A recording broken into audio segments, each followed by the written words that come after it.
अतिशय गंभीर अशी माहिती मिळते आहे आणि त्याचीच काही चर्चा करायला आणि माहिती घ्यायला मी कलेक्टर ऑफिसमध्ये आले होते.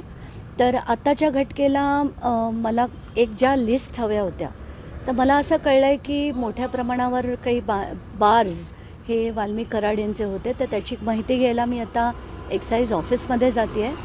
या व्यतिरिक्त अनेक गोष्टी आहेत ज्या आता त्यांचं डिस्कशन झालं कलेक्टरबरोबर.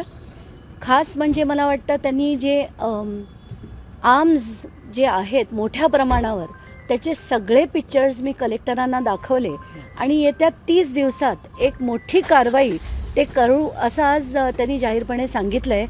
आणि दॅट्स आता आपण ते काय करतात ह्याच्याकडे आपलं नक्कीच लक्ष राहील. पण आत्ताच्या घटकेला आम्ही इथून आता एक्साईज ऑफिसमध्ये जातो आहे. काय चर्चा झाली? नाही, ते तर आम्ही गेस्ट हाऊसमध्ये राहत होतो, आम्ही वर होतो, ते खाली त्यांचे कार्यकर्ते भेटले म्हणून आम्ही नुसतंच होते म्हणून सदिच्छा भेट दिली.